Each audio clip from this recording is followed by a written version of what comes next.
ونصلي ونسلم على رسوله الكريم الأمين سيد الأولين والآخرين خاتم النبيين شفيع المذنبين أنيس الغريبين رحمة للعالمين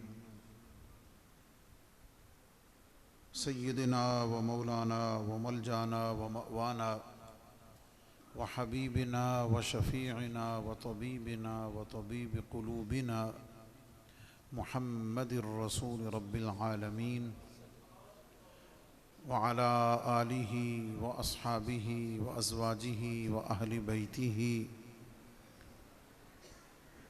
أولياء أمته وعلماء ملته ومن تبعهم بالإحسان إلى يوم الدين أما بعد فأعوذ بالله من الشيطان الرجيم بسم الله الرحمن الرحيم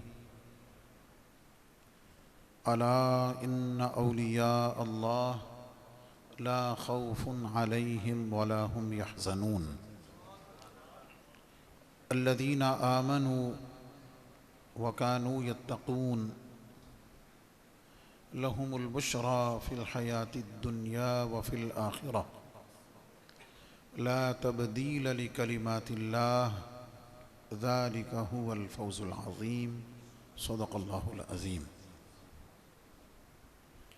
إن الله وملائكته يصلون على النبي يا أيها الذين آمنوا صلوا عليه وسلموا تسليما اللهم صل على سيدنا ومولانا محمد وعلى آل سيدنا ومولانا محمد وأصحاب سيدنا ومولانا محمد مبارك وسلم الصلاة والسلام عليك يا سيدي يا رسول الله وعلى آلك وأصحابك يا سيدي يا حبيب الله الصلاة والسلام عليك يا خاتم النبيين وعلى آلك وأصحابك يا شفيع المذنبين الصلاة والسلام عليك يا إمام الحرمين وعلى آلك وأصحابك يا جد الحسن والحسين گنج بخش فیض عالم مظہر نور خدا ناقصاں پیر کامل کاملاں رہنما معزز و محتشم جملہ سامعین و حاضرین بزرگ و دوستو عزیزان ذی قدر مشائخ اعظام علماء ذوی الاحتشام پیکر محبت و اخلاص حضرت العلام سب کی خدمت میں السلام علیکم ورحمۃ اللہ وبرکاتہ۔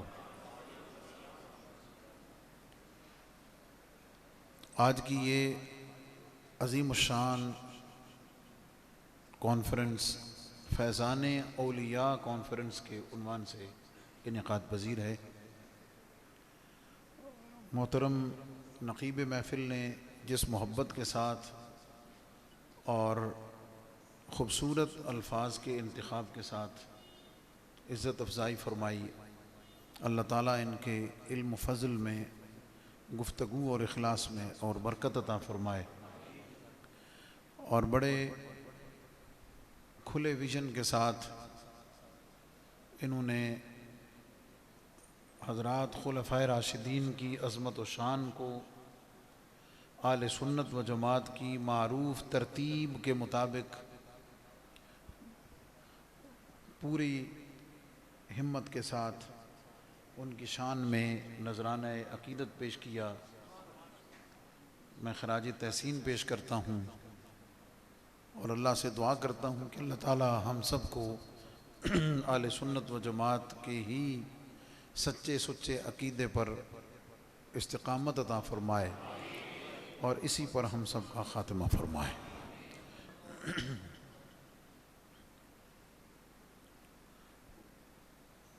آپ حضرات کو معلوم ہے کہ کل صبح سے دربار شریف حضور فیض عالم پر عرس مبارک کی باقاعدہ تقریبات کا آغاز ہوگا۔ ویسے تو جمعہ سے عرس شروع ہے، 3 دن انٹرنیشنل کانفرنس ہوئی اور اس وقت وہاں قومی مشاعرہ منقبت وہاں چل رہا ہے۔ حضرت کا حکم اخلاص اور صاحبزادہ صاحب کی خصوصی محبت اور درمیان میں شاہد صاحب کی خصوصی آرڈر، وہ ساری چیزیں ملیں اور میں نے اس نیت کے ساتھ اس پروگرام کو قبول کیا اور اس نیت سے میں حاضر ہوا ہوں کہ میں یہ سمجھ کر آیا ہوں کہ حضور فیض عالم داتا گنج بخش رحمۃ اللہ علیہ کے عرس مبارک کی ایک تقریب یہاں فیصل آباد میں ہو رہی ہے۔ میں اس نیت سے حاضر ہوں اس لیے کہ حضور فیض عالم کا عرس مبارک جو عقیدت مند باوجود حاضر نہیں ہو سکتے، وہ اپنے اپنے علاقوں میں اپنے اپنے شہروں میں منعقد کرتے ہیں، بلکہ مجھے معلوم ہے کہ امریکہ میں رہنے والے لوگ، نیو یارک والے الگ منعقد کرتے ہیں، واشنگٹن والے الگ منعقد کرتے ہیں، نیو جرسی والے الگ منعقد کرتے ہیں، اور میں پچھلے کچھ سالوں سے ریگولر یہاں عرس مبارک کے اختتام کے فوراً بعد یو کے جاتا ہوں، وہاں کے احباب 2-3 جگہ اب الگ منعقد کرتے ہیں۔ پچھلی دفعہ لندن میں الگ ہوا، برمنگھم میں الگ ہوا اور مانچسٹر میں الگ ہوا۔ اس دفعہ ظاہر ہے وہ کرونا کی وجہ سے وہ موقوف ہے۔ ابھی آتے ہوئے میری بات ان سے ہو رہی تھی، وہ بہت مس کر رہے تھے، تو میں نے انہیں کہا کہ اولیاء اعظام کا عرس مبارک، ان کی جو درگاہ ہے، ان کا جو آستان فیض رساں ہے، اس پر تو انہی تاریخوں پر منعقد ہونا ہی جچتا ہے جو متعین ہیں، لیکن اس سے ہٹ کر جو عقیدت مند ہیں وہ اپنی سہولت سے جب چاہیں بنا لیں۔ تو اس سوچ کے ساتھ کہ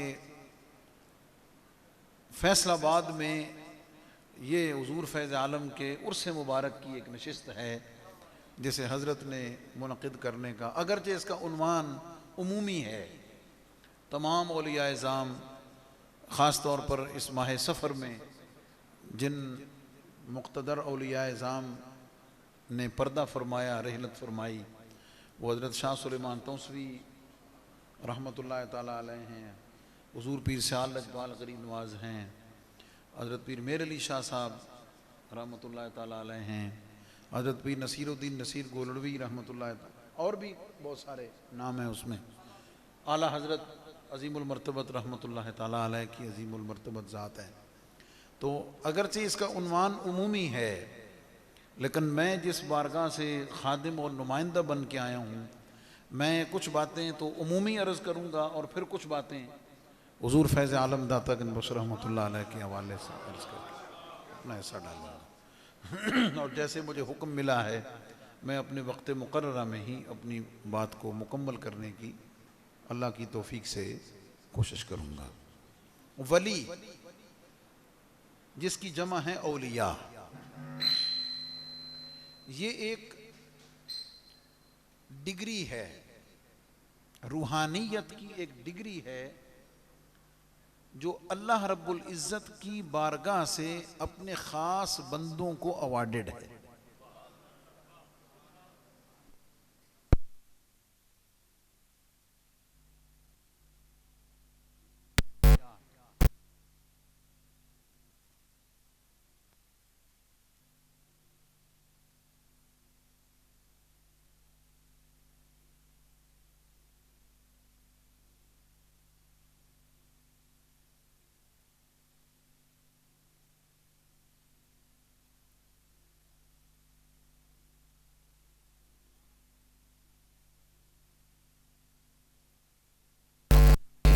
ایف ایس سی الگ ہے، ایف اے الگ ہے، بی اے الگ ہے، بی ایس سی الگ ہے، ماسٹر 16 جماعت پاس کر لے تو ماسٹر، اس میں پھر ہر سبجیکٹ میں الگ الگ نکل جاتا ہے، اس کے بعد اسپیشلائزیشن ہے، پی ایچ ڈی ہے، بات سمجھ رہے ہیں نا؟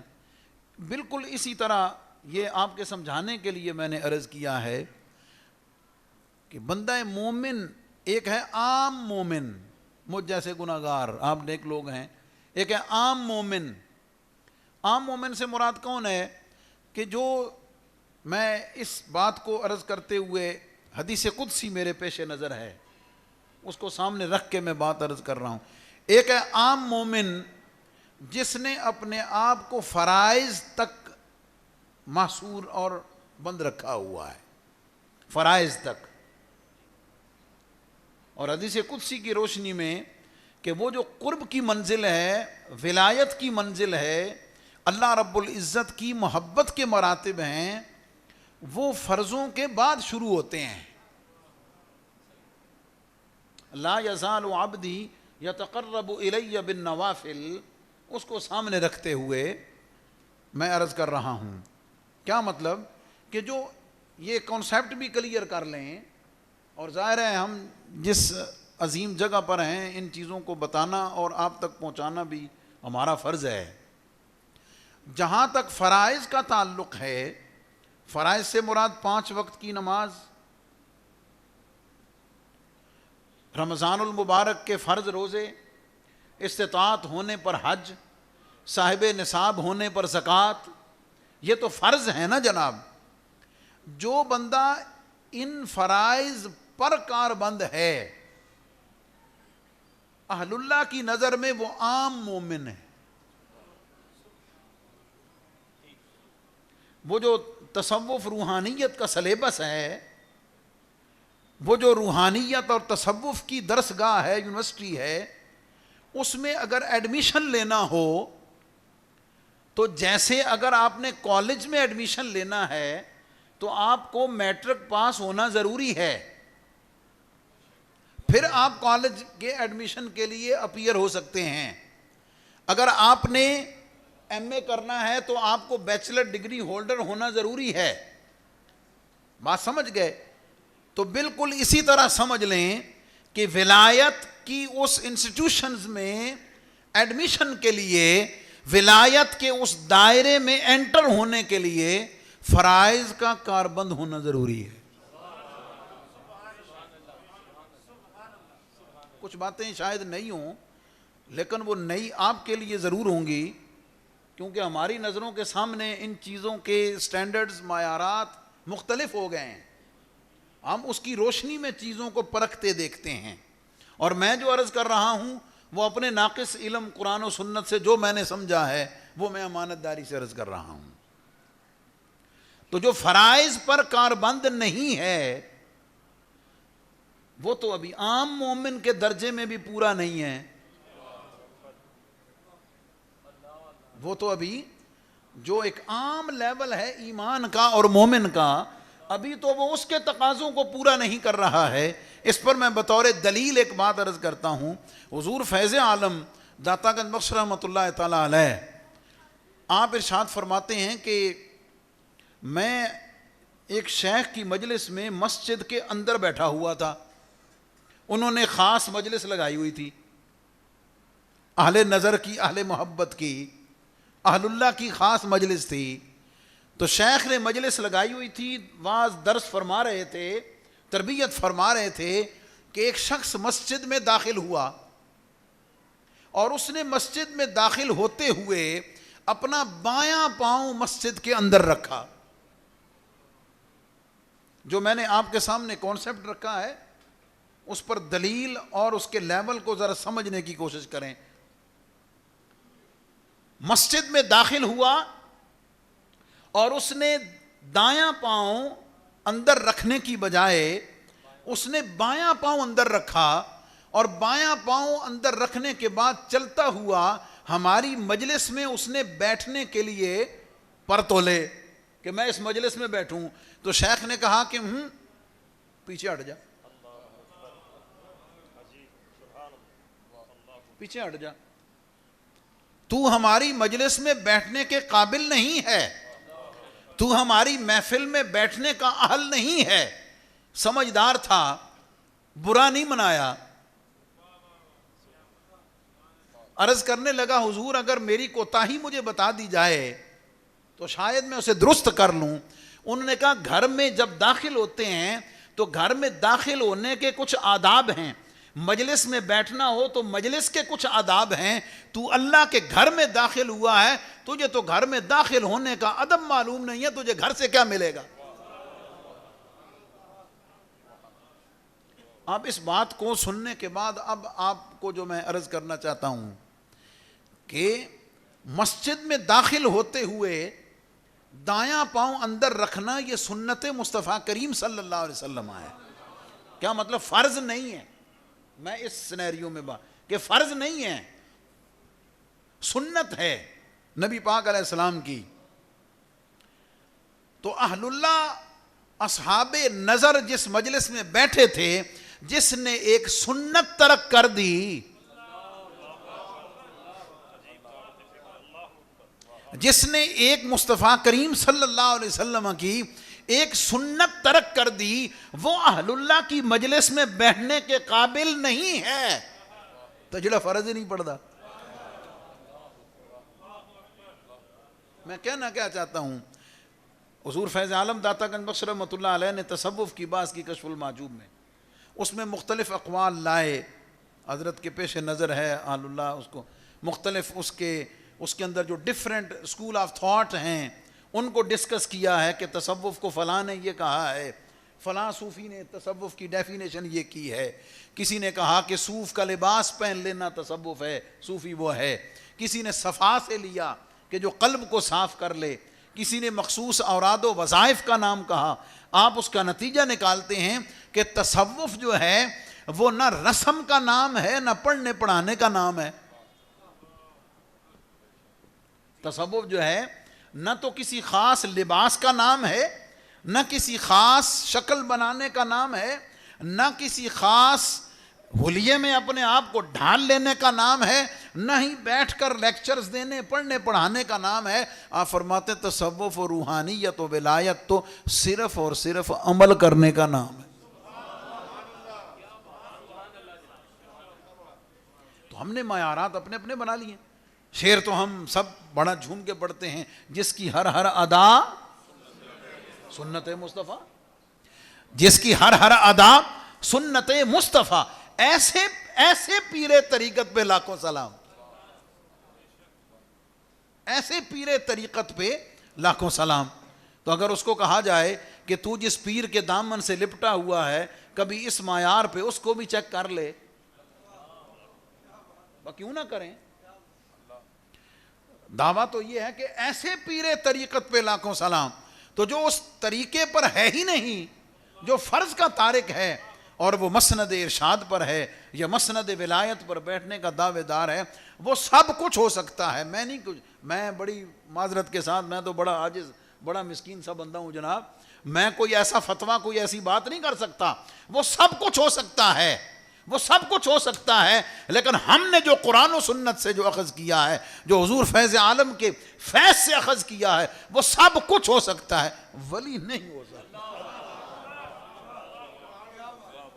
جو مرضی کہہ لو, اس کے پیچھے چلنے والے, اس کو ماننے والے جو مرضی اس کو بناتے پھریں, کوئی پرابلم نہیں. لیکن جو قرآن و سنت معیار عطا فرماتا ہے اس کی روشنی میں وہ ولی نہیں ہو سکتا. کیوں؟ ہم نے یہ پڑھا ہے کہ جو سنت کا تارک ہے, جو نبی پاک علیہ السلام کی سنت کا تارک ہے, ہم تو یہ پڑھتے ہیں کہ وہ ولایت کے درجے میں نہیں جا سکتا ہے. جو فرضوں کا تارک ہے وہ کیسے ولی ہو سکتا ہے؟ پہلی بات تو یہ یاد ہے, اس کو کلیئر سمجھیں. بات سمجھ گئے؟ ہم دیکھیں, میں اس میں بڑی جرت رندانہ کا مالک ہوں اللہ کے فضل سے. بات سمجھ گئے؟ اور یہ بات میں نے کیو ٹی وی کے لائیو خطبوں میں بھی کہی ہوئی ہے, ریکارڈ پہ پڑی ہوئی ہے. دیکھیں بات یہ کہ آپ بعض دفعہ کوئی چیز آپ نے اس کے اشتہار دیکھے لگے ہوئے, بڑی شہرت ہو گئی جناب, بڑی اس کی سٹیمرز بڑے لگ گئے, بڑے بڑے ہولڈنگ بینرز لگ گئے, سمجھ آ گئی اس پروڈکٹ کے, تو جناب کیا بات ہے جناب, کیا کھپ پہ گئی, آپ خرید کے لے آئے. گھر میں آ کے جب آپ نے اس کو استعمال کیا پتہ چلا ہو یہ تو سارا مارکیٹنگ دا گیم سی, یہ تو چیز بڑی بیکار ہے. آپ کیا کرتے ہیں؟ یا تو اسے واپس کر کے آتے ہیں یا ویسٹ کر دیتے ہیں. اور اگر یہ دونوں چیزیں آپ کے لیے پاسبل نہ ہوں تو کم از کم دوبارہ زندگی میں وہ چیز نہیں لیتے ہیں. اور اپنے گھر والوں آپ کو آپ بتا دیتے ہیں کہ یار میں لئی سی بیکار, پھر نہ لین جامی بیکار ہے یا نہیں؟ یار دنیا کی ہر چیز کو ہم چیک کرتے ہیں، ہم اپنی ارادت و عقیدت کو نہیں چیک کر سکتے؟ کیوں نہیں چیک کر سکتے؟ آئیے قرآن ہمیں معیار کیا دیتا ہے. میں آیت پڑھ کے صرف برکت حاصل کرتے ہوئے آپ کو، یا ایھا النبی اذا جاءک المؤمنات یبایعنک علی الا یشرکن باللہ شیئا ولا یسرقن ولا یزنین ولا یقتلن ولا یأتین ببہتان یفترینہ بین ایدیہن وارجلہن ولا یعصینک فی معروف فبایعہن واستغفر لہن اللہ. محبوب یہ جب آپ کی خدمت میں آئے نا بیعت کرنے کے لیے، تو ان سے بیعت کس چیز پر لینی ہے؟ اللہ کے ساتھ کسی کا شریک نہیں بنائیں گی،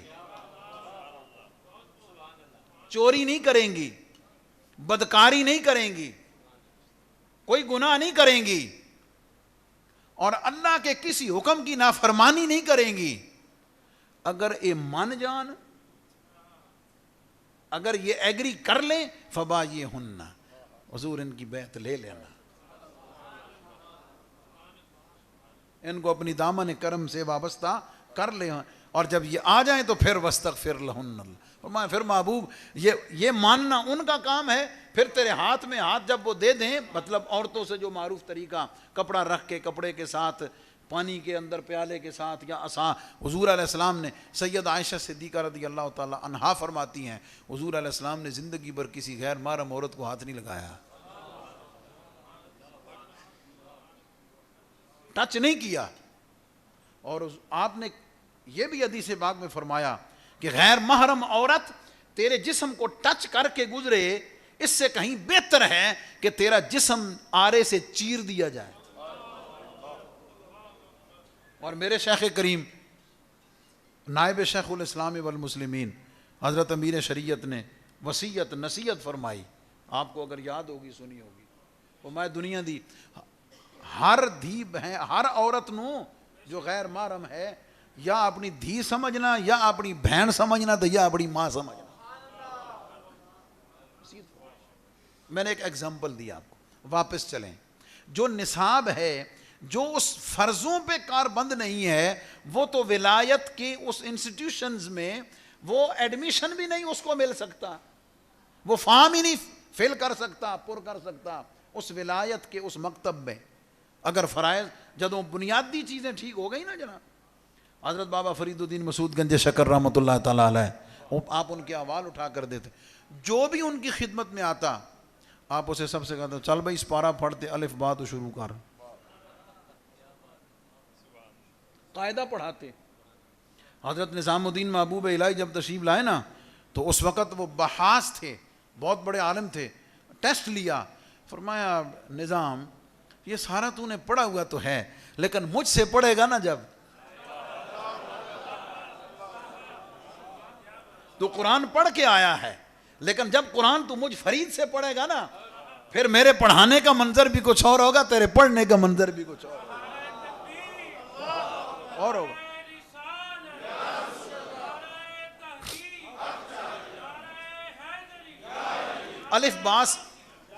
الف با سے شروع کراتے، پورا قاعدہ اسپارہ پڑھاتے، اس کے بعد قرآن ناظرہ، پھر اس کے بعد حفظ کراتے، حفظ کے بعد پھر ایک قرات کے ساتھ، پھر دوسری کے ساتھ، پھر تیسری کے ساتھ، پھر سبع قرات کے ساتھ قرآن پڑھاتے. جب قرآن پڑھا فرمایا چلو ترجمہ بھی پڑھ لئیے. پھر قرآن کا ترجمہ پڑھاتے، اس کے بعد اس کی تفاسیر پڑھاتے، پھر فقہ الگ، پھر ساری چیزیں پڑھانے کے بعد نا یہ سارا سلیبس شریعت کا مکمل کرنے کے بعد پھر فرماتے چلو ہون پھر غنیت الطالبین دا بھی درس دے، معارف المعارف اور علمہ بھی پڑھ لیں، کشف المعجوب بھی پھر پڑھ لیں. وہ سارا پڑھنے کے بعد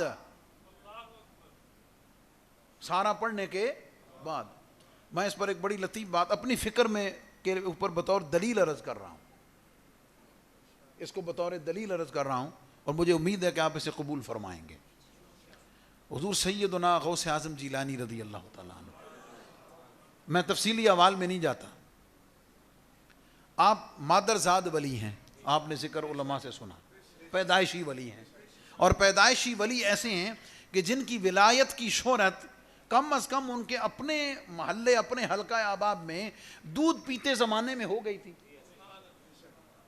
کہ سادات کے گھر ایک بچہ ہے جو رمضان المبارک کے دن کے ٹائم میں دودھ نہیں پیتا ہے یا نہیں؟ اور یاد رکھنا آپ نجیب الطرفین حسنی حسینی سید ہیں،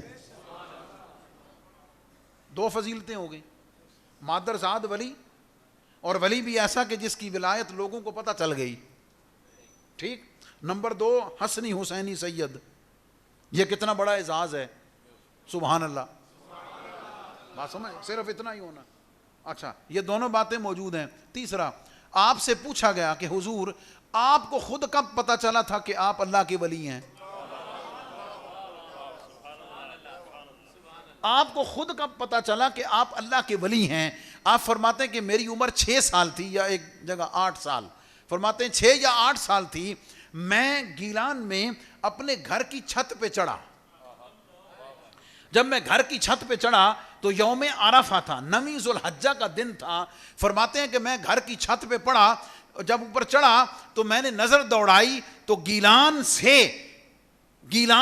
ہوئے اپنے گھر کی چھت سے اللہ نے درمیان سے سارے پردے ہٹا دیے، اور میں نے میدان عرفات میں حاجیوں کو وقوف کرتے ہوئے دیکھا۔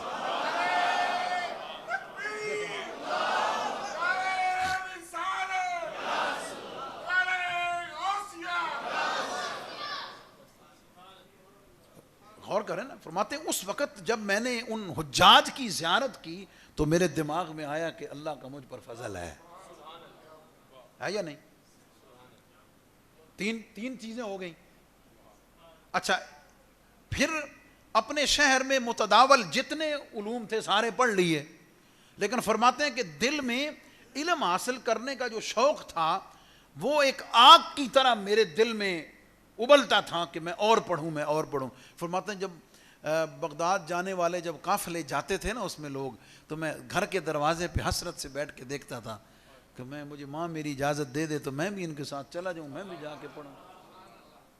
میں ہمیشہ یہ سوچتا ہوں کہ یار مادرزاد ولی حسنی حسینی سید، 6 سال کی عمر میں خود کو بھی پتا ہے کہ میں ولی ہوں۔ کیا خیال ہے؟ ساڈے زمانے تو میرا خیال ہے یہ کوئی سما حصہ بھی پلے پہ جاوے تو میں کہنا کسی شاید دی لوڑ ہی کوئی نہیں۔ کیا خیال ہے؟ اور سلسلہ چلان لئی، گدی چمکان لئی، کیا اور شاید دی لوڑ ہی کوئی نہیں۔ لے کہ پوچھے تسی کی کر دو جی میں پیری مریدی کرنا، بھائی یہ کہڑا بزنس ہے؟ باقی کہا میں پیری مریدی کرنا، یہ کہڑا بزنس ہے بھائی؟ اللہ اکبر، دوڑو زمانہ قیامت کی چال چل گیا جی۔ واپس پڑھ، اس کے باوجود علم پڑھا، اور علم کیا پڑھا؟ وہ کہتے جی بابا بلے شاہ فرمایا علموں بس کریوں یار، انہیں یہ بھی تو سوچو انہوں نے کون سا علم کہا ہے کہ اس علم سے بس کر۔ آپ کو شاید معلوم نہیں، حضرت بابا بلے شاہ رحمۃ اللہ تعالیٰ علیہ کے جو استاذ ہیں وہ لاہور میں دفن ہیں، بات سمجھ گئے؟ حضرت شاہ عنایت قادری رحمۃ اللہ تعالیٰ علیہ، اور انہوں نے قرآن پاک کی پوری تفسیر لکھی ہے۔ اس زمانے میں ان سے بڑا مولوی کوئی نہیں تھا، اور بابا بلے شاہ جو ہیں وہ پوری شریعت کے مکمل عالم دین تھے، بڑے کم لوگوں کو پتا۔ مکمل استاد نے قرآن کی پوری تفسیر لکھی، تو بنیادی طور پہ تو وہ شروع یہاں سے کراتے تھے، الف با سے شروع کرا، پورا دین پڑھایا۔ جب ظاہر مکمل ہوا تو پھر فرماتے تھے چلو اب تھوڑی باطن کی بات بھی کر لو، پھر اس کے بعد اگلا سفر شروع کرتے تھے۔ تو حضور سیدی غوث پاک رضی اللہ تعالیٰ عنہ، آپ نے یہ سارے مراحل، میں یہ کہنا کیا چاہتا ہوں، میں اس کانسیپٹ کو کلیئر کرنا چاہتا ہوں کہ اہل سنت و جماعت میں، میرے آپ کے مسلک میں ہم یہ دیکھ رہے ہیں تصوف و روحانیت کے نام پر جتنا بگاڑ ہے عقیدے کا یا عمل کا اور خوش فہمیوں کا، ہمیں اس کو درست کرنے کی اور صحیح چیز کو سمجھنے کی ضرورت ہے۔ بات سمجھ گئے؟ تو جو فرائض پر کاربند نہیں ہے وہ تو اس ولایت والے اس انسٹیٹیوشن میں آ ہی نہیں سکتا، اس کے بعد آئے گا۔ حضور سید غوث پاک رضی اللہ تعالیٰ عنہ آپ کے بارے میں بہت احوال ہیں، اس میں سے یہ ملتا ہے کہ ابن جوزی جو ہے نا اپنے زمانے کا بہت بڑا محدث، وہ ایک دفعہ آپ کے لیکچر درس میں شریک ہوا، حضور سید غوث پاک رضی اللہ تعالیٰ عنہ انہوں نے واز شروع فرمایا، اور واز کیا، قرآن و حدیث کی بات شروع کی نا، تربیت کی بات شروع کی، تو قرآن کی تفسیر بیان کی نا جب، ابن جوزی کہنے لگا کہ یہ تفسیر جو ہے یہ فلاں کتاب کی ہے اور میں نے یہ پڑھی ہوئی ہے، مجھے علم ہے۔ حضور سید غوث پاک نے اس آیت کی دوسری تفسیر بیان کی، ابن جوزی نے کہا کہ میں نے یہ بھی پڑھی ہوئی ہے، فلاں کتاب میں ہے۔ حضور سید غوث پاک نے قرآن کی اس آیت کی تیسری تفسیر بیان کی، ابن جوزی نے کہا یہ بھی میں نے پڑھی ہوئی ہے، فلاں کتاب میں ہے۔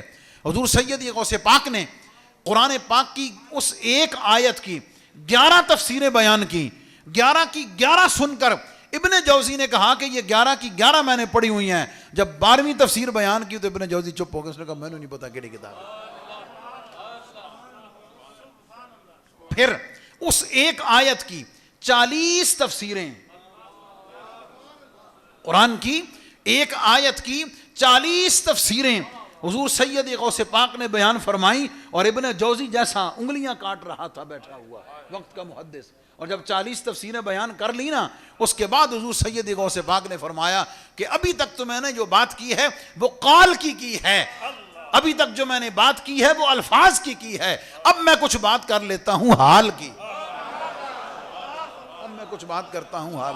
اور پھر جناب جدوں قرآن دی 40 تفسیراں سن کے پھر جدوں حال سنیا تو پھر حالو بے حال کیویں نہ ہوندے؟ کیا خیال ہے؟ اب ہمارے ہاں کیا اوٹ پٹانگ جناب کوئی گل سنی نہیں تو جناب لیٹنیاں پاؤن ڈے نے سمجھ آ گئی، اینو حال پہ گیا، میں کہنا اینو مارو سوا دی کاچے چ، ویکھو دا حال کیویں نکلدا ہے۔ ڈرامے بازی کیا بنائی ہے، اللہ اکبر، کچھ بھی نہیں۔ تو پہلی بات تو یہ سمجھ لیں کہ اس کے بغیر تو بات ہی کوئی نہیں، باقی سب رسم ہے، رسم و رواج ہے، حقیقت کے ساتھ اس کا کوئی تعلق نہیں۔ حضرت جنید بغدادی رحمۃ اللہ تعالیٰ علیہ، ان کی خدمت میں کوئی شخص دور سے آیا، ان کی ولایت کا شورا سن کر آیا، بڑا آ کر ان کی خدمت میں رہا، آستانے پر رہا کچھ وقت، جانے لگا تو آپ نے پوچھا سبحان اللہ کیا بات ہے بھئی، تم آئے تھے اتنا عرصہ رکے ہو، تم نے آنے کا مقصد نہیں بتایا، جدو جان لگا ادوں پوچھا، وقت گزار کے جانے لگا تو پوچھا۔ ہمارے ہاں کیا ہے، ٹکر باں دے دینا، پہلے پوچھو آیا کیوں ہے، کیا خیال ہے، آیا کس لیے ہے؟ جب جانے لگا تو پوچھا کہ تم رکے ہو، تم نے اپنے آنے کا مقصد نہیں بتایا۔ اس نے کہا جی میں نے آپ کی ولایت کی بڑی شہرت سنی تھی، میں اتنا عرصہ رہا ہوں، میں نے آپ کی کرامت نہیں دیکھی، اس لیے میں واپس جا رہا ہوں۔ اللہ اکبر۔ آپ نے اس کا ہاتھ پکڑ کے فرمایا دیکھو تم جتنا ٹائم میرے پاس گزرے ہو، میرے پاس گزارا ہے تم نے، میری کوئی نماز قضا ہوئی ہے؟ کوئی نہیں ہوئی۔ فرمایا کوئی نماز کسی کی سنتیں میں نے چھوڑی ہیں؟ جی نہیں۔ کوئی تکبیر اولیٰ کے بغیر نماز پڑھی ہے؟ میں نہیں۔ فرمایا کہ حضور علیہ السلام کی شریعت کے خلاف کو کام کرتے دیکھا ہے؟ اس نے کہا جی نہیں۔ فرمایا تجھے اس سے بڑی کرامت اور کیا چاہیے، اس سے بڑی تجھے کرامت اور کیا چاہیے؟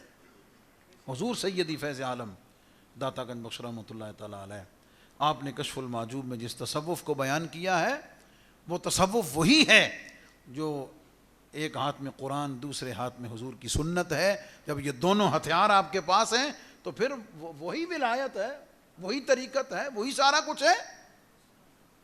بابا بلے شاہ نے فرمایا اس علم سے بس کر جو تجھے اللہ کی محبت سے دور کر دے، اس علم سے بس کر جو تجھے متکبر بنا دے، اس علم سے بس کر جو تجھے اللہ کی معرفت کے قریب لے جانے کی بجائے تیرے اندر عبادت کا غرور پیدا کر دے، تیرے اندر جو تکبر پیدا کر دے، تیرے اندر جو دنیا کی ہوس پیدا کر دے، تیرے اندر جو کردار کی مضبوطی پیدا نہ کر سکے، میں اس علم سے بس کری ہوں یار۔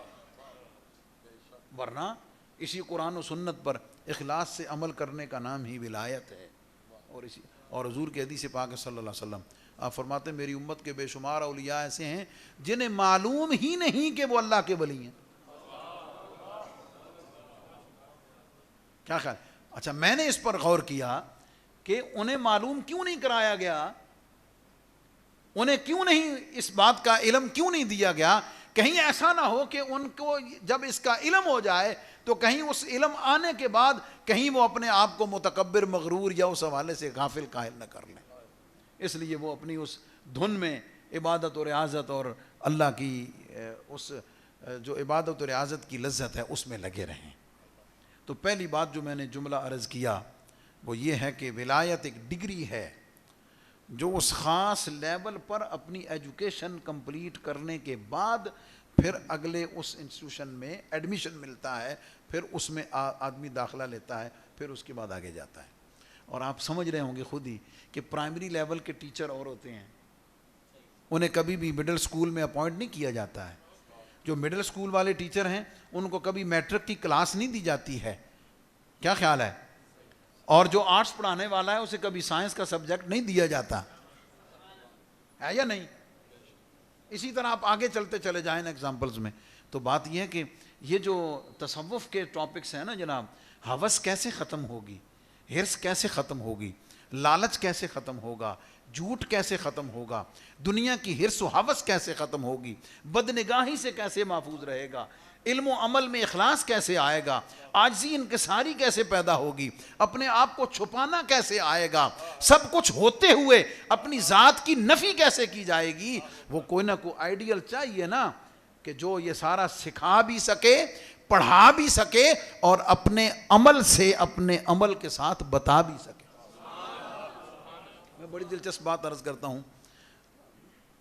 حضور سیدنا پیر میر علی شاہ رحمۃ اللہ تعالیٰ علیہ، آپ کو معلوم ہے کہ انہوں نے آستانہ عالیہ سیال شریف اعلیٰ حضرت خواجہ شمس العارفین شمس الدین سیالوی رحمۃ اللہ تعالیٰ علیہ ان کے ہاتھ پر بیعت کی تھی اور خلافت بھی وہاں سے ملی. تو میں نے یہ وہاں رہتے ہوئے جب میں پڑھتا تھا وہاں، تو وہاں یہ بات میں نے بڑے مستند ذرائع سے سنی کہ حضور پیر میر علی شاہ رحمۃ اللہ تعالیٰ علیہ نے یہ شرط رکھی ہوئی تھی کہ میں اس فرد کی بیعت ہوں گا نمبر 1 جو سید ہو. یہ نسب کی بات ہے نا. پہلی شرط یہ کہ وہ سید ہو، دوسری شرط یہ ہے کہ وہ عالم مجھ سے بڑا ہو. اور پیر میرے لیے شاہ رحمۃ اللہ تعالیٰ علیہ کہ اگر علم پہ میں بات کروں نا تو ہن تے ساڈے جہاں کولو انہاں دی کتاباں پڑھیاں نہیں جاندیاں. کیا خیال ہے؟ تے بڑے بڑے علماء ایک سطر پڑھ کے تے ہیں تھوڑک دن وہ سمجھ ہی کو نہیں لگتی گئے کیونکہ لکھنے والا میر علی شاہ ہے. کیا خیال ہے؟ لکھنے والا پیر میر علی شاہ رحمۃ اللہ علیہ، اور جسے تصوف و روحانیت سے، ادب سے، اخلاص سے واسطہ نہیں ہے، وہ میر علی شاہ رحمۃ اللہ علیہ کو کیا سمجھے گا، کیا پڑھے گا؟ کیونکہ وہ اس انسٹیٹیوشن کا اسٹوڈنٹ ہی نہیں ہے، وہاں کا ڈگری ایوارڈ ہولڈر ہی نہیں ہے، اسے کیسے سمجھ آئے گی؟ تو بھٹکے گا نہیں تو کیا کرے گا بھائی؟ کیا خیال ہے؟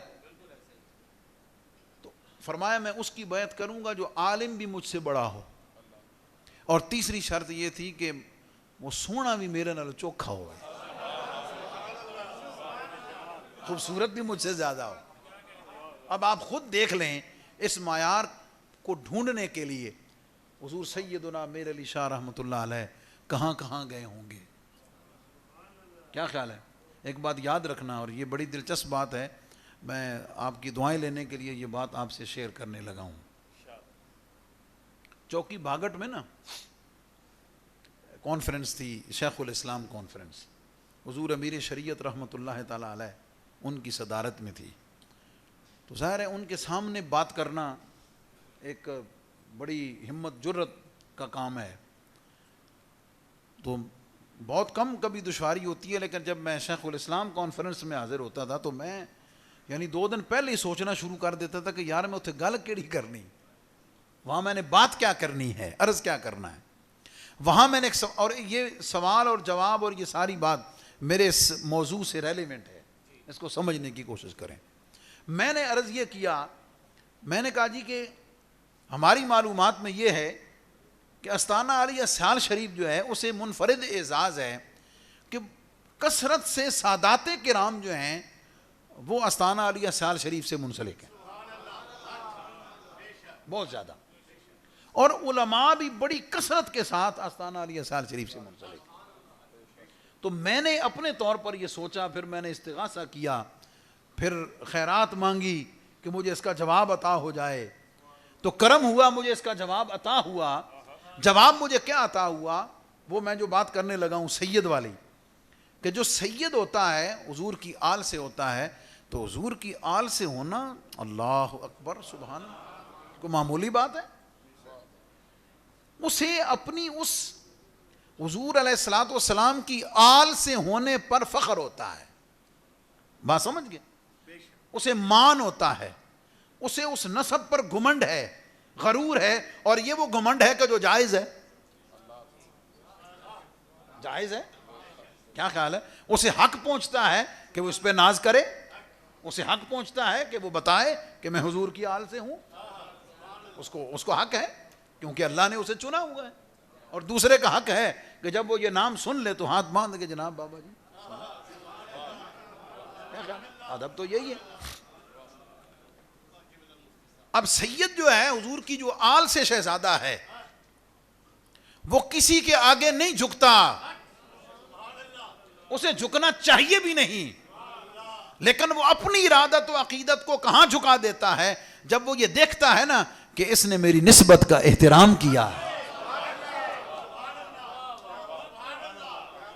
جب وہ یہ دیکھتا ہے کہ اس نے میری نسبت کا احترام کیا ہے، سید وہیں پہ ہو جاتا ہے۔ سبحان اللہ۔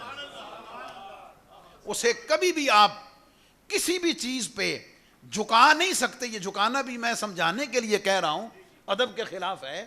آپ اس کی ارادت کو، آپ اس کے مان کو، آپ اس کے فخر کو کہیں بھی خرید نہیں سکتے، کہیں بھی جھکا نہیں سکتے ہیں۔ وہ کہیں اپنی ارادت کو، کیوں؟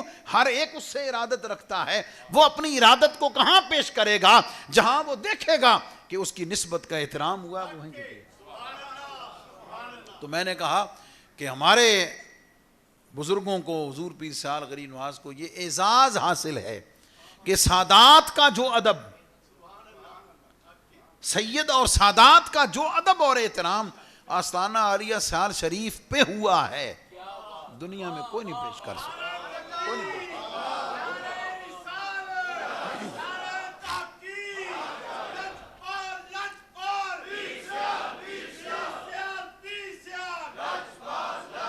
دریا کے اس پار نہ ایک گاؤں ہے، وہاں سے پنڈ دا کو مراسی بھکھا ننگا سی، وہ اتھو دریا پار کر کے ٹریا نہ جن سیال شریف آ گیا۔ حضور شیخ الاسلام غریب نواز کی خدمت میں حاضر ہوا تو آپ دی موجودگی جنا جناب کسے بندے سجی سوئی مجھ کٹا نال اس لنگر شریف لی پیش کی تھی۔ مراسی دے منہ پانی آ گیا، بھکھا ننگا سی، وہ اگے ہو کے ہاتھ چوم کے آدھا حضور میں سید ہاں، تو بڑی تنگی ہے۔ آپ نے جدوں اے سنیا نا جناب کہ سید ہے اور گھر تنگی، فرمایا غلاموں کو حکم دیا رہا ہے جڑی ہن مت جائی نا جناب، انہاں نوں پیش کر دیو۔ انہیں جناب سجی سوئی مجھ پھڑی جناب تے ٹر پیا پنڈ۔ اپنے پنڈ جا رہے سی تے اگوں پنڈ دا چودھری آ رہا سی۔ پنڈ دے چودھری تے پنڈ دے ہر بندے دا پتا وا یہ دا کی قد کاٹ ہے تے کی کردا۔ وہ جدوں مراسی دے ہاتھ مجھ سجی سوئی تکی نا جناب، اس آکھیا رامو یہ کسی دی کھولی آ، چوری کیتی آ، کہ کیتی آ؟ وہ تیرے کول مجھ کتھوں آئی ہیں؟ تیری تے اتنی ہستی نہیں وہ تو مجھ لے تے تو کتھوں آندی؟ اس آکھیا چودھری صاحب سیال شریف گئے ہاں، سیال شریف گئے ہاں تے پیراں دتی، سیال شریف گئے ہاں تے پیراں دتی۔ اچھا چودھری جانا کدیں ہو رہا، وہ سیال شریف ٹر گیا جناب۔ اس آکھیا پک تے کراں، ہو سکتا کسی دی چوری کیتی ہوئے، کل پنڈ میرے مقدمہ ہونا تو میں پیراں کولوں پک تے کراں جا کے، کل کوئی گل ہوئے رولا پاوے تو میں دساں تے۔ وہ حضرت صاحب دی خدمت وچ حاضر ہوئے، ہاتھ چومے، انہاں کہا حضور ساڈے پنڈ دا مراسی مجھ لے کے گیا تے نہ تہاڈا لایا سی، ساڈے پنڈ دا مراسی مجھ لے کے گیا تے نہ تہاڈا لایا سی۔ آپ فرمایا بھئی مراسی مجھ لے گیا۔ وہ خادم عرض کیتی حضور وہ جڑا ہن اے تھوڑی دیر پہلے آیا تو جس آکھیا وہ میں سید ہاں، تو حضور پیر سیال نے فرمایا چودھری صاحب میں تو سید نو دیتی، سید نو دیتی،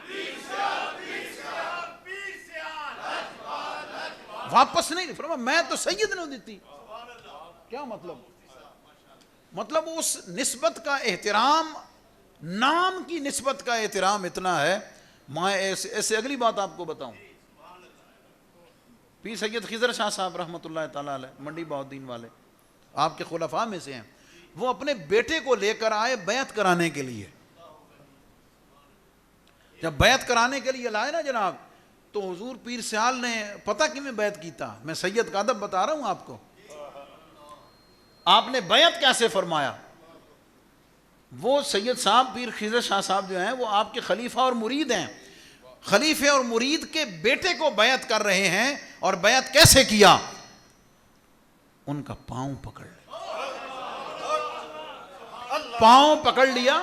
پاؤں ملتے جاتے تھے، پاؤں ملتے ہوئے بیعت بھی فرمایا اور ساتھ فرمایا شاہ جی سارا تو اڈا ہی تھے، ساڈا ہی تو ہے یہ. اچھا بات جو کر رہا تھا، تو میں نے وہاں اپنی تقریر میں کہا کہ سید جب اپنا ادب دیکھتا ہے نا نسبت کا، وہ جھک جاتا ہے. میں نے کہا اس لیے کثرت سے سادات جو ہیں وہ حضور پیر سیال کے حلقہ ارادت میں آئے ہیں. میں نے کہا باقی رہ گئے عالم علماء. تو میں کہا جی میں جس طرح سید کو اپنی نسبت کا ناز ہے نا، مولوی نہ اپنے علم دا ناز ہوتا. علم کا اپنا نشہ ہے، اس کا اپنا غرور ہے، اپنا تکبر ہے، اس کی اپنی مان ہے، اس کی اپنی ٹھاٹھ ہے، جسے احساس ہے اس بات کا. بات سمجھ گئے؟ مفتی محمد خان قادری رحمۃ اللہ تعالیٰ علیہ، سمجھ آ گئی؟ ان کا بیٹا ایک دفعہ نا جی آیا گھر میں، تو آ کر اس نے جو مسجد کا صدر تھا نا جناب، اس کے بیٹے نے نئی اس وقت بڑی گاڑی لی تھی، پتہ نہیں کتنے لاکھ کی، ظاہر ہے کچھ 85 کی بات ہے. اس آ کے بڑے فخر نال دسیا، انہوں نے کہا جناب اور ساڈے مسجد دے صدر صاحب نے اتنے لاکھ روپے دی فلانی گڈی لئی. مفتی صاحب فرمایا، اس مفتی صاحب اس وقت تفسیر کبیر کا ترجمہ فرما رہے تھے، تفسیر کبیر کا. فرماتے ہیں پتر اے دا ایک صفحہ لے جا، امام فخر الدین رازی کی تفسیر کبیر کا ایک صفحہ لے جا اور جا کر مسجد کے صدر سے کہنا کہ ایک لائن دا ترجمہ تے کر کے دسے، ایک لائن دا ترجمہ تے کر کے دسے. کیا خیال ہے؟ ایک لائن دا ترجمہ میں نو کر کے دسے. فرمایا جی وہ دے کول ایک لائن دا ترجمہ نہ ہوئے نا تے سمجھ جاویں کہ تیرے پیو کول جو کچھ ہے نا لکھاں گڑیاں نالوں بہتر ہے، لکھاں گڑیاں نالوں بہتر ہے، لکھاں گڑیاں نالوں بہتر. اس لیے کہ جو چیز عالم کے پاس ہے، جو چیز علم والے کے پاس ہے، وہ دوسرا سوچ ہی نہیں سکتا، بس تصور بھی نہیں کر سکتا اس چیز کا. تو عالم جو ہے وہ نہیں جھکتا اگر خوددار ہے تو. ہاں یہ بھی گل یاد رکھنا، شرط یہ ہے کہ وہ خوددار ہو، اس کے اندر غیرت کا مادہ ہو کہ اللہ نے مجھے علم دیا ہوا ہے. میں ان ذاتی چیزوں کو کبھی ڈسکس نہیں کرتا، میری عادت بھی نہیں ہے. داتا حضور کی نسبت سے اللہ نے جو مجھے عزت دی ہوئی ہے نا، میرا 2-4 گنے ہوئے چند ایک دنیا دار ایسے ہیں کہ ایک سرد سی جنگ ہے. وہ سرد سی جنگ کیا ہے؟ اسے مان ہے اپنے پیسے کا، ہمیں مان ہے اپنے علم اور نسبت کا. اور لا ٹل رہے ہیں. میں کہا نا داتا دا غلام سید دے قدمہ دے قربان ہو سکتا. کیا خیال ہے؟ لیکن دنیا دار جس کی نیت یہ ہو، ورنہ اللہ نے جس کو دنیا دی ہے نا، اگر وہ دین کے لیے خرچ کرتا ہے تو ہم تو اس کے بھی خادم ہیں یار، ہم اس کے شکر. ان کی بات نہیں کر رہا، ان کی بات نہیں کر رہا. جو اللہ کے دین کے لیے خرچ کرتے ہیں، جو اخلاص سے خدمت کرتے ہیں، جو اپنے دیے ہوئے پیسے کو اللہ کے دین کے لیے، علماء مشائخ کی خدمت کے لیے خرچ کرتے ہیں، یار وہ تو ہمارے دست و بازو ہیں، ہم ان کے لیے دعا گو رہتے ہیں. لیکن جو متکبرین ہیں، جو اپنے پیسے کے بل بوتے پر کسی کو جھکانا چاہتے ہیں، میں ان کی بات کرنے جا رہا ہوں. عالم نہیں جھکتا کسی کے آگے، عالم کسی کے آگے نہیں جھکتا. عالم کہاں جھکتا ہے؟ جب وہ اپنے پڑے ہوئے علم پر عمل دیکھتا ہے. یاد رکھنا، عالم جھکتا ہے جب وہ یہ دیکھتا ہے کہ جو میں نے کتابوں میں پڑھا ہے یار اس پر عمل کرنے کا کیا کہنا. اب آئیے میں آپ کو بتاتا ہوں کہ حضور پیر سیال کا دین پہ عمل کیسا ہے. اسی سردار آباد شہر حضور محدث اعظم پاکستان میرے دادا استاد جی مفتی عبد القیوم ہزاروی رحمۃ اللہ علیہ کی نسبت سے مولانا سردار احمد صاحب رحمۃ اللہ آپ کے مرشد کریم کچھ وقت چند دن جب جمعیت علماء پاکستان کے پلیٹ فارم سے اکٹھے رہے تو حضور محدث اعظم پاکستان اور حضور پیر سیال خواجہ قمر الدین سیالوی 5-6 دن اکٹھے رہے. پھر وہ سیال شریف تشریف لے گئے.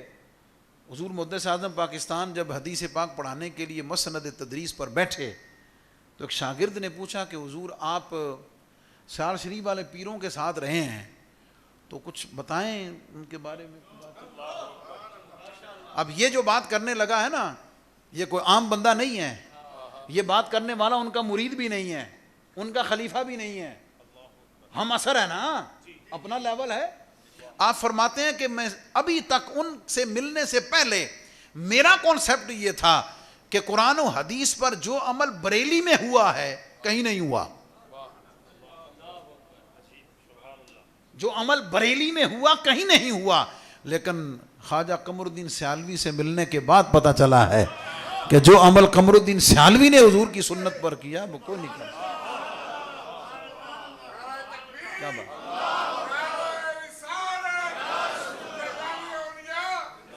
نتیجہ کیا میری بات کا, جو میں نے تقریر وہاں جو میں نے آپ کو بتانے لگا تھا چوکی بھاگٹ پہ, تو میں نے کہا کہ سید اپنی نسبت کا احترام جب دیکھتا ہے تو جھکتا ہے, وہ اسے ملتا ہے سیال شریف میں. عالم اپنے علم پر عمل دیکھتا ہے تو جھکتا ہے, اسے وہ نظر آتا ہے سیال شریف میں. تو میں نے کہا پھر سید بھی چلا جاتا ہے, پھر عالم بھی وہاں چلا جاتا ہے. اچھا میں نے جب تقریر ختم کی نا جناب, میں نے حضرت سے نیاز حاصل کی, انہوں نے میرے ماتھے کو چوما, مجھے فرمایا مفتی صاحب ایک گل تو صحیح کر سکتے ہیں باقی کس کو. یہ بھی ان کے کرم حوصلہ افزائی کی بات ہے, ان کی روحانی توجہ کی بات ہے. واپس پلٹیں, جو میں بات آپ کو سمجھانے چلا تھا. پیر میر علی شاہ رحمۃ اللہ تعالیٰ علیہ انہوں نے 3 شرطیں لگائی ہوئی تھیں کہ بیعت اس کی کروں گا جو عالم مجھ سے بڑا ہو, جو سونا مجھ سے زیادہ ہو, اور تیسرا کہ جو سید ہو. جب بیعت ہو گئے نا جناب, واپس گئے تو کسی پوچھا کہ جناب وہ تھوڑی تو 3 شرطاں سن وہ کہ بڑھیا. آپ نے فرمایا میں جب گیا نا سیال شریف میں تو حضرت شمس الدین سیالوی رحمۃ اللہ علیہ درس دے رہے تھے, کسی کتاب کا نام لیا وہ مجھے یاد نہیں. فرماتے ہیں جب وہ درس دے رہے تھے میں ان کے درس میں بیٹھا تو مجھے اندازہ ہوا کہ میرا مہر علی کا علم جہاں ختم ہو رہا ہے شمس الدین کا علم وہاں سے شروع ہو رہا ہے. میں نے اپنے آپ کو وہاں طالب علم پایا تو مجھے یقین ہو گیا کہ وہ عالم مجھ سے بڑے ہیں. تو فرماتے ہیں سونے اتنے کہ میری انہاں دے چہرے تے نظر نہیں ٹک سکی, میں ان کا چہرہ جی بھر کے نہیں دیکھ سکا. فرماتے ہیں یہ 2 شرطاں مینوں مل گئیاں, تیجی میں آپ پہ ہی چھڑ دیتی سی. 2 مینوں مل گئیاں, تیجی. اچھا اس کو آپ نے ایک اور جگہ اور طریقے سے ایکسپلین کیا. کسی پوچھا کہ جناب تسی سید ہو کے جٹ دے بیعت ہو گئے ہو, یعنی سادے انداز جناب تسی سید ہو گئے تو جٹ دے بیعت ہو گیا. فرمایا وہ جٹ دا بننا ساوا تکیا دیتا میں, جٹ دا بننا ساوا تکیا مطلب صاحب فیض پایا. تو پھر واپس پلٹے, میں نے جو آپ کے سامنے رکھا کہ بھئی فرائض جو ہیں وہ تو ابتدا ہیں, اس کے بغیر تو ولایت کی بات کرنا ہی شاید میں جرم تو کہنے کی جرت نہ کر سکوں, لیکن جرت بڑی ہے. جو فرائض پہ کار بند نہیں ہے وہ ولایت کی بات کرے, دعوت و ارشاد کی بات کرے. حضور فیض عالم داتا گنج بخش رحمۃ اللہ علیہ کے حوالے سے حضرت خواجہ نظام الدین محبوب الہی نے جو ارشاد فرمایا, آپ نے یہ فرمایا کہ اگر کسیرا پیر میسر نہ شود, اگر کسی کو پیر میسر نہ ہو, پیر نہ ملے, آپ فرماتے ہیں کہ وہ داتا صاحب کی کتاب کشف المحجوب پڑھے. وہ کشف المحجوب پڑھے گا اسے پیر مل جائے گا. یہ گارنٹی اور ضمانت محبوب الہی نے عطا فرمائی ہے. بات سمجھ گئے؟ اچھا اس کے 2 مطلب ہیں, یہ بھی عرض کر دوں. ایک مطلب یہ ہے کہ بندے کو پتہ ہونا چاہیے کہ پیر کیسا ہونا چاہیے. ہاں ہمیں ہر چیز کے بارے میں اویئرنیس ہونی چاہیے نا. کیا خیال ہے؟ سکول کے بارے میں, رشتہ کرنا ہو ماں باپ نے تو بیٹی کے بارے میں, بیٹے کے بارے میں, ہر چیز کے بارے میں. بھائی پیر کیسا ہونا چاہیے؟ آپ فرماتے ہیں کہ کشف المحجوب کو جب پڑھے گا نا تو اس کے اندر سارا بتایا ہوا ہے کہ پیر کے اندر کیا کیا ہونا چاہیے. جب پوری تعلیم لے کر مارکیٹ میں نکلے گا نا تو غلط ہاتھوں میں ہاتھ نہیں دے گا. اس کو پتا ہوگا کہ معیار یہ ہونا چاہیے, جو اس معیار پہ پورا اترے گا اس کے ہاتھ میں ہاتھ دے دے گا. غلط ہاتھ میں ہاتھ دینے سے بچ جائے گا اور غلط لوگوں میں صحیح کو پہچاننے میں مدد مل جائے گی. دیکھیں مارکیٹ میں آپ کوئی بھی چیز لینے جائیں تو اس کی کاپیاں بنی ہوئی ہیں نا, 2-2 10-10 نمبر تک بنی ہوئی ہیں, لیکن جو لوگ کام کرتے ہیں انہیں اس میں سے اوریجنل کا پتہ چل جاتا ہے کہ جناب یہ اوریجنل ہے. کیا خیال ہے, ان کے سامنے جتنے بھی رکھ دیں وہ ہاتھ اٹھا کے جناب یہ اوریجنل ہے, باقی جی. تو بالکل اسی طرح تصوف کے نام پہ, روحانیت و ولایت کے نام پہ ہزاروں لاکھوں لوگ پھر رہے ہیں, لیکن اگر چیک کرنا ہو کہ اوریجنل کون ہے تو داتا صاحب کی کتاب کشف المحجوب پڑھو, تمہیں پتہ چل جائے گا. نمبر 1. دوسری اس کی تشریح یہ ہے کہ بھی مرشد کس لیے پکڑا جاتا ہے, بیعت کس لیے کی جاتی ہے, یہ بھی سمجھنے کی بات ہے. ہم نے سمجھ لیا کہ جناب ساڈے دنیا دے مسئلے حل ہو جان, ساڈے دل دی گل دس دے. کیا خیال ہے, ہم جائیں, ہمارا جو مسئلہ ہے دل میں ہے وہ بتا دے, جو دماغ میں ہے بتا دے, ہماری پریشانی حل ہو جائے, ساڈے دنیا دے کام سدھے ہو جان, اسی سمجھیں گے اللہ دا ولی ہے. بھائی اللہ کے ولی کے پاس تو دنیا کا سودا ہی نہیں ہے, اس کی دکان میں تو دنیا کا سودا ہی نہیں ہے. وہ تو ولایت کا تاجدار ہے, وہ تو ولایت کا اس منصب پہ فائز ہے. اس سے اگر سیکھنا ہے تو اس کی دکان سے یا اس کی بارگاہ سے تمہیں ملے گا کہ قرآن کا حقیقی فیض کیسے حاصل ہوگا, وہاں سے ملے گا کہ حضور صلی اللہ علیہ وسلم کا دیدار کیسے عطا ہو سکتا ہے, اللہ کا قرب کیسے پا سکتے ہیں. دل کے اندر حسد ہے, بغض ہے, کینہ ہے, نفرت ہے, جھوٹ ہے, بہتان ہے, الزام تراشی ہے, بہت ساری برائیاں ہیں, وہ کیسے دور ہو سکتی ہیں. ان کے پاس تو سودا یہ ملتا ہے, تم لینے کیا چلے جاتے. یہ تو ایسے ہی ہے کہ خریدنا موبائل ہے اور شوکت فیبرکس پہ جا کے زاہد صاحب کو کہے کہ جناب آئی فون تو دے دے, ہو سکنا دماغ تیرا ٹھیک ہے, میرے کو کپڑے پہ. کیا خیال ہے, جس برانڈ کا لینا ہے کپڑا تجھے مل جائے گا, موبائل لینا ہے تو موبائل والی دکانوں پہ جا. تو یہ جو ولایت کے تاجدار لوگ ہیں ان کے قدموں کے صدقے سے دنیا سنورتی ضرور ہے, ہاں لیکن ان کے ہاں اس کی کوئی ویلیو نہیں ہے. ہاں بالکل مردار سے بھی بدتر ہے. میں داتا صاحب جو کیش کی ڈیوٹی ہوتی ہے نا, میں ابھی تک اسے بچا ہوا ہوں, میں اس میں انوالو نہیں ہوتا ہوں. تو ایک دفعہ ابسینٹ تھے آفیسر, تو مجھے انہوں نے کہا جی چلو تسی چلو. میں پہلی دفعہ گیا, حضرت خواجہ غریب نواز کا جو حجرہ ہے حضور فیض عالم کے قدموں میں, تو لوگ اس میں عقیدت سے پیسے ڈال جاتے ہیں. تو محکمے والوں کے پاس اتنا ٹائم کہاں ہوتا ہے کہ وہ گنے انہیں. وہ چادر پھڑی جناب انہوں نے, اندر وڑ کے جڑا انہوں دا خادم سی نا جناب, وہ جھاڑو نال وہ نوٹ اکٹھے کیتے, جھاڑو سے نوٹ اکٹھے کیے, پونڈ بنی. آپ یقین جانے جب وہ جھاڑو سے پیسے اکٹھے کر رہا تھا, میں نے کہا واہ مولا تیری کیا شان ہے. میں کہا یہاں اس ہستی کے قدم لگے, یہاں اس ہستی کے قدم لگے جس نے تیری رضا کے لیے دنیا کو ٹھوکر ماری ہے. آج اس کے قدموں کے نشان پہ دنیا اتنی ہے کہ جھاڑوؤں سے اکٹھی کی جائے.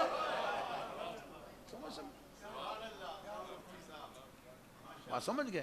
تو دنیا ان کے صدقے سے سنورتی ضرور ہے, ان کے صدقے سے سنورتی ضرور ہے, لیکن ان کی بارگاہ میں سودا دنیا کا نہیں ملتا. وہ تو دل کے خریدار ہیں, وہ تو قلب و نظر کے خریدار ہیں, وہ تو اس کو سنوارنے کے ذمہ دار ہیں, وہ تو اس کو درست کرنے کے ذمہ دار ہیں. ان کی بارگاہوں میں تو ان کو ٹھیک کرنے کا حال اور ان کا طریقہ ملتا ہے. پھر ہمارے ہاں کیا ہے, ہم کسی بھی جو ولی ہے ہم اس کا لیول اس کی کرامت سے ناپنے کی کوشش کرتے ہیں. یعنی کسی کا بھی تعارف کرانا ہو ہم شروع کرامت سے کرتے ہیں, ہم شروع کرامت سے کرتے ہیں کہ جناب انہوں دی کرامت ہے, جناب انہیں انج کیتا تے انج ہو گیا, جناب انج کیتا تے انج ہو گیا, ہاں جی انہیں دعا کیتی تو یہ کم ہو گیا, فلانا کیتا تو یہ دنیا دا ہو گیا. ایک نظر رک کے ذرا یہ بھی دیکھ لو کہ جس کے اس طرح کرنے سے تو کہہ رہا سارا کچھ ہو گیا ہے, وہ دا اپنا بھی کوئی اندروں باہروں سنوریا یا کوئی نہ, اپنا بھی کوئی اندر باہر سے سنورا ہے یا نہیں سنورا. سب سے مشکل کام کسی دوسرے کو ٹھیک کرنا ہے, سب سے آسان کام اپنے آپ کو ٹھیک کرنا ہے. سب سے مشکل کام کسی دوسرے کو ٹھیک کرنا ہے، سب سے آسان کام خود کو ٹھیک کرنا ہے۔ مسند ارشاد پہ بیٹھے ہوئے صاحبان ارشاد، ولایت کے دعوے دار، اگر اپنے 6 فٹ کو خود ٹھیک نہیں کر سکے،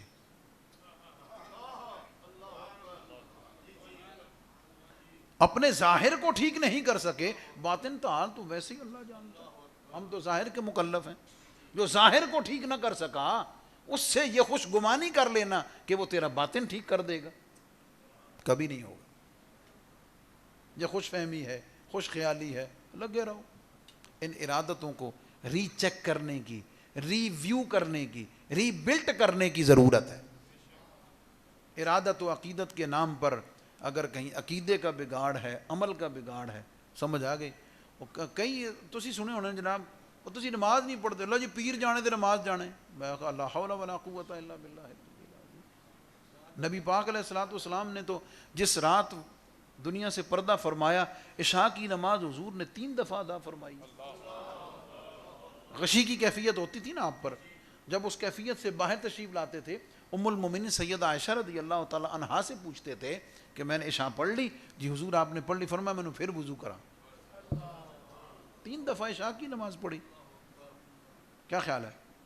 تو نبی پاک علیہ السلام نے تو اپنے عمل سے ہمیں فرض کی یہ پابندی بتائی ہے، تو مرید سمجھدا وہ نماز جانے تو پیر جانے۔ انا للہ و انا الیہ راجعون۔ ایسی خوش فہمی میں مبتلا ہونا یا کرنے والا خود بھی گناہ گار اور ہلاک ہونے والا ہے، اور جو اس قسم کی خوش عقیدگی کو نتھی کر لیتا ہے وہ بھی یقیناً برباد اور ہلاک۔ ہم کرامت سے شروع کرتے ہیں، فکر انگیز بات، ہم کرامت سے شروع کرتے ہیں، اور ہم یہ نہیں سمجھتے ہیں کہ جس کی کرامت بیان کر رہے ہیں وہ اس مرتبہ کرامت پر پہنچا کیسے ہے۔ فکر انگیز جملہ، ہم کرامت سے شروع کرتے ہیں، اور جس کی کرامت بیان کر رہے ہیں وہ مرتبہ کرامت تک پہنچا کیسے، کن مراحل سے گزرا، وہ پروسیس ہماری نگاہوں سے اوجھل ہوتا ہے۔ آئیے میں ایک واقعہ حضور سید غوث پاک رضی اللہ تعالیٰ عنہ کا ذکر کرتا ہوں۔ آپ کی درگاہ میں، آپ کے مدرسے میں، اور یاد رکھنا ہم نے جن پیروں کو پڑھا ہے نا، ان سب نے مسجد بھی بنائی ہے، مدرسے بھی بنائے ہیں، انہوں نے قرآن و سنت خود بھی پڑھا ہے، دوسروں کو بھی پڑھایا ہے۔ ان میں سے سلیکٹڈ، پھر ہر ایک کو نہیں، سلیکٹڈ، ان کو پھر جو اس مکتب کے تھے پھر ان کو فرمایا بس چل ذرا ہن کو تھوڑا سا ادھر بھی، ہر ایک کو نہیں۔ آپ سوچ سکتے ہیں حضرت بابا فرید الدین مسعود گنج شکر رحمۃ اللہ علیہ، آپ کے بارے میں میں نے پڑھا حضرت کہ ایک وقت میں 5000 بندے نے آپ کے دسترخوان پہ کھانا کھایا۔ 5000 بندہ، 5000 بندہ کہیں آیا ہو، کھانے کا اہتمام ہو، آپ سوچ سکتے ہیں؟ ان اکابرین کو پڑھ کے دیکھیں، تو کانسیپٹس ہی چینج ہو گئے ہیں، ویلیوز ہی چینج ہو گئی ہیں، اقدار ہی بدل گئی ہیں۔ تو آپ کی بارگاہ میں ایک خاتون اپنا بیٹا داخل کروا گئی، ایڈمیشن کروا گئی ایجوکیشن کے لیے، پڑھنے کے لیے۔ کچھ وقت کے بعد وہ اپنے بیٹے کو ملنے کے لیے آئی، تو جب بیٹے کو ملنے کے لیے آئی نا، تو باہر وہ بچوں کے ساتھ، باقی طالب علموں کے ساتھ کوئی روکی سوکھی جو بھی روٹی تھی لسی کے ساتھ کھا رہا تھا۔ ماں سے ملاقات ہوئی، ماں نے پیار دیا، شفقت دی۔ ماں کے دل میں خیال آیا کہ چلو میں انہاں دے استاداں بھی ملنا ہوں۔ حضور سید غوث پاک کی خدمت میں حاضر، گھر کی طرف گئی، دستک دی، اجازت ملی، خاتون اندر گئی، تو آپ اپنے کچھ فیملی کے لوگوں کے ساتھ بیٹھے ہوئے کھانا کھا رہے تھے۔ دسترخوان چنا ہوا تھا جناب، اوپر سردہ بھی پڑا ہے، حلوہ بھی پڑا ہے، بریانی بھی پڑی ہے، قورمہ بھی پڑا ہے، روسٹ بھی پڑا ہوا ہے۔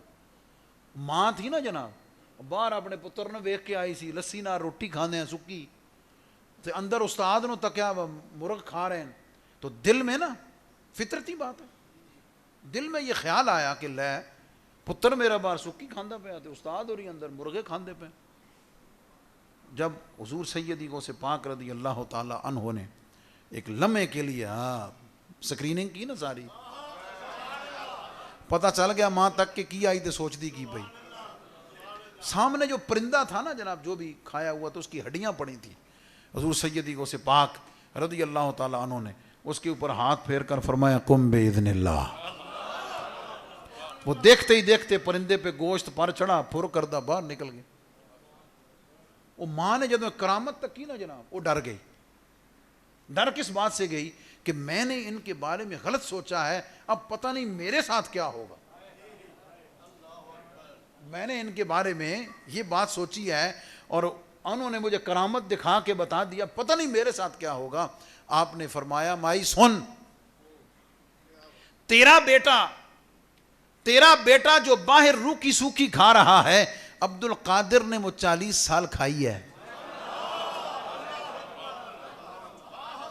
ہسی سمجھنا جمدہ ولی ہوئے جناب, ہاں جی جمدہ ہی سارا کچھ ہوئے, کچھ کرنا ہی نہ پوے.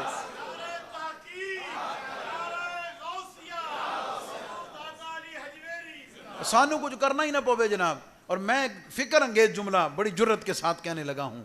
مجھے بتائیں ڈاکٹر کا بیٹا بغیر ایجوکیشن لیے ڈاکٹر بن سکتا ہے؟ آپ اسے مانیں گے؟ عالم کا بیٹا بغیر مدرسے میں پڑھے عالم بن سکتا ہے؟ نہیں بن سکتا نا. بزنس کوئی بھی ہو وہ اپنے بچوں کو جب تک اس کی ٹریننگ نہ دے وہ بزنس نہیں کر سکتا. یار ولایت ایڈی یتیم ہو گئی ہے.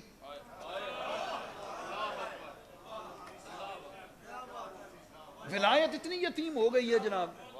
پیر دے گھر جم پہ آتے بس یہی کافی جناب. پیر نا, میں مجھ سے بڑا حضور فیض عالم کے قدموں کے صدقے سے اس مرکز پہ بیٹھ کے بڑی جرت کے ساتھ بات کر رہا ہوں, اور یہ کئی دفعہ کی ہے, کئی جگہ کی ہے, ریکارڈ پر ہے. یہ دعوت فکر ہے, پیغام ہے, دعوت عمل ہے. حضور سیدی غوث پاک نے فرمایا عبد القادر نے 40 سال وہ روکی سوکی کھائی ہے, اپنے بیٹے کو وہ روکی سوکی کھانے دے, اس کو کھانے دے, اس پروسیس سے گزرنے دے, ان مراحل کو طے کرنے دے. ایک وقت تیرے بیٹے پر بھی آئے گا, وہ ٹھوکر مارے گا, رب مردوں کو زندہ کر دے گا. عقل مند ماں باپ انہیں پتہ ہوتا ہے کہ صبح بیٹے کو جلدی اٹھائیں گے تو نیند خراب ہوگی, لیکن جو اپنے بچوں کو اچھی تعلیم دلانا چاہتے ہیں وہ اس کی نیند کی پرواہ نہیں کرتے, اسے اٹھا کے سکول بھیجتے ہیں. کیا خیال ہے؟ یہی ہے نا. تو شفقت کا تقاضا, محبت کا تقاضا یہی ہے. سمجھ گئے؟ حضور پیر سیال کی خاندان میں سے اولاد پاک سے ایک شہزادے ہیں, بڑے پابند شریعت ہیں. وہ کبھی کبھی ٹیلی فون پر مجھ سے بڑی شفقت کرتے ہیں, بات چیت ہوتی رہتی ہے. آپ فرماتے ہیں کہ وہ اپنے والدین کے ہاں شادی کے 20 سال بعد پیدا ہوئے تھے, اکلوتے ہیں. شادی کے 20 سال بعد پیدا ہوئے اور اکلوتے ہیں, کوئی اور بہن بھائی نہیں ہے. تو نماز کے اتنے پابند ہیں کہ مطلب میں اتنا ہی کہہ سکتا ہوں کہ وہ کتنے پابند. مجھے فرمانے لگے مفتی صاحب تو ان پتہ ہوا میں نماز دا پابند کی میں بنیا. میں کہ حضور ارشاد. فرمانے لگے بھئی میں نے ہوش سنبھالا تو ابا جی ہر نماز کے لیے میرا ہاتھ پکڑ کے مجھے مسجد لے کے جاتے تھے. بھئی آپ سوچ رہے ہوں گے کہ اسی تو مفتی صاحب نے بلایا سی بڑی کو کرامتہ سنان گے تو پتہ نہیں کی سنان گے. میں الف بے پڑھا رہا ہوں, الف بے سے یہاں تک جب آ جائے گا تو ایپل اور الف سے اللہ خود ہی آ جائے گا نا یار, خود سنانے کی ضرورت. پہلے اپنی بنیادیں تو ٹھیک کریے نا, یہ اپنی بنیادیں تو ٹھیک کریں نا, جو پہلی چیزیں ہیں.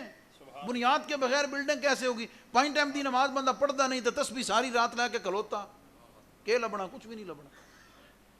حضور علیہ السلام کی حدیث پاک ہے عشاء کی نماز جماعت سے پڑھ لے اللہ تجھے آدھی رات جاگنے کا ثواب دے گا. فجر کی نماز جماعت سے پڑھ لے اللہ تجھے آدھی رات جاگنے کا ثواب دے گا. کیا مطلب؟ فجر عشاء جماعت سے پڑھ کے ساری رات سو جا, یہ ہے شریعت, یہ ہے طریقت. فجر عشاء جماعت سے پڑھ, اللہ تجھے پوری رات جاگنے کا اور عبادت کا ثواب دے. کیا خیال ہے؟ اب ادھر دا دھیان کوئی نہیں, تو تسبیح تو چلا سمجھ آ گئی تو سارا کچھ بھی نہیں, کوئی چیز حاصل نہیں ہوتی.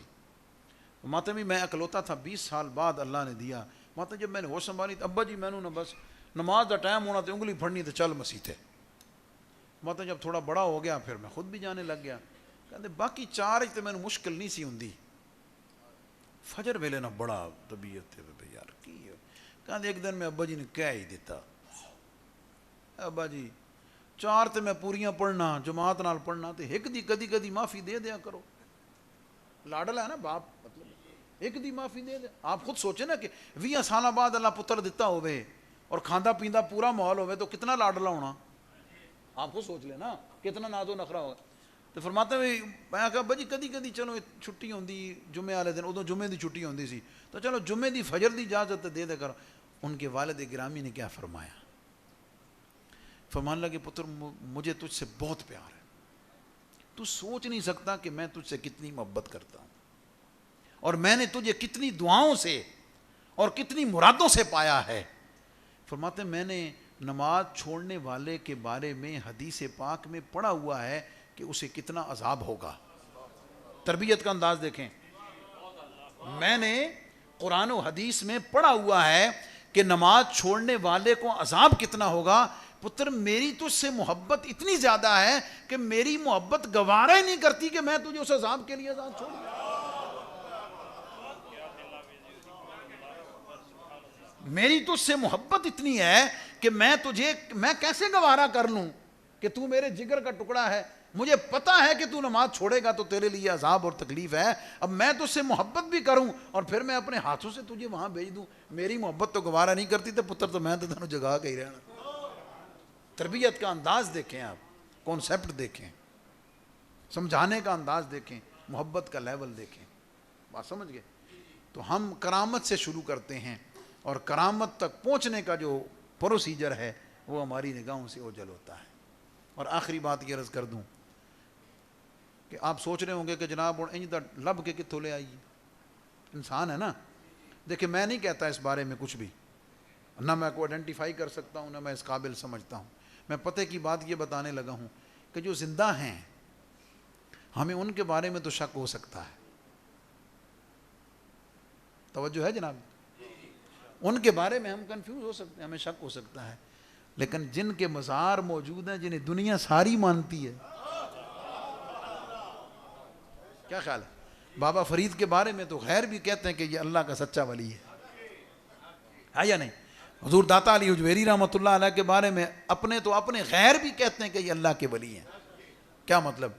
زندوں میں کنفیوژن ہو سکتی ہے اور کہیں نہ ملے تو میرا یقین اور ایمان ہے کہ جو زیر زمین کامل ہیں ان کی طرف اپنی توجہات کو کر لیں. ظاہر کے ساتھ توجہ رکھنے میں کوئی خطا بھی ہوگی, کوئی دھوکہ بھی ہوگا, کوئی فراڈ بھی ہوگا, لیکن وہ تو ایسے ہیں کہ ان کے ساتھ تعلق رکھنے میں نیت کا اخلاص بھی ہوگا, نیت کی برکت بھی ہوگی, اور وجود کے ساتھ جانا بھی ضروری نہیں ہے. جی بسم اللہ. مہمان تشریف لائیں. یہ ایسے ثنا خان ہیں کہ جن کا استقبال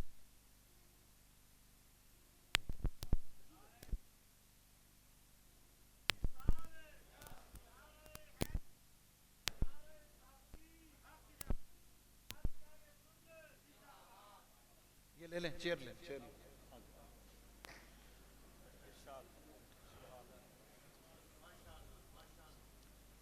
یہ چند ایک آپ کہہ سکتے ہیں کہ بکھری کچھ باتیں, بنیادی باتیں, اور قرآن نے ان کی پہچان کیا بتائی ہے.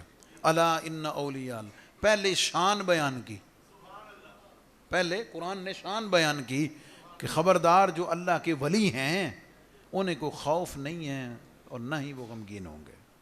پہلی شان تو یہ ہو, یہ شان ہے. اور آگے اگلی آیت میں اولیاء کی پہچان ہے. اس آیت کے پہلے اس حصے میں اولیاء کی شان ہے اور الذین آمنوا وکانوا یتقون میں اولیاء کی پہچان ہے. پہچان کیا ہے؟ کہ ولی وہ ہوگا کہ جس کا عقیدہ بھی سچا ہے, جس کا عمل بھی سچا ہے. یہ قرآن کا معیار ہے جس کے اوپر میں نے ساری گفتگو کی ہے. یہ معیار قرآن نے کریم نے دیا ہے کہ جس کا عقیدہ ٹھیک نہیں ہے وہ سب کچھ ہو سکتا ہے, اللہ کا ولی نہیں ہو سکتا. اور وکانوا یتقون, یہ تقوی کی جو منزل ہے نا وہ خالی خولی عمل سے نہیں ہے, وہ تو عمل میں بھی اخلاص اور پختگی کا اعلیٰ درجہ ہے جس تک فائز ہوتے ہیں پھر یہ رستے کھلتے ہیں. اور آگے ان کے لیے انعام ہے کہ لہم البشریٰ فی الحیات الدنیا و فی الآخرہ, دنیا میں بھی بشارتیں ہیں، آخرت میں بھی بشارتیں ہیں۔ فرمایا یہ اللہ کا وعدہ ہے، لا تبدیل لکلمات اللہ، اللہ کا کلام، اس کا قول تبدیل نہیں ہوتا۔ اور جو زمرہ اولیاء میں آ گیا، ذالک هو الفوز العظیم، وہ دونوں جہانوں کی پختہ اور عظیم کامیابی کو پا گیا۔ میری گفتگو کا لب لباب خلاصہ یہ ہے کہ پہلے اپنے گھر میں رہتے ہوئے اپنی زندگی میں اپنی بنیادی فرض چیزوں کو درست کریں، فرض چیزوں کو درست کریں۔ 5 وقت کی نماز کے جب پابند ہو جائیں، قرآن پڑھنے کا معمول ہو جائے، توفیق ہو جائے، نماز کے بعد فرض روزے رکھنے کی، حج کی توفیق ہو گئی، حساب لگا کے پورا زکوٰۃ دینے کی توفیق ہو گئی، جب یہ ابتدائی سلیبس ABC سے Z تک یاد ہو گیا،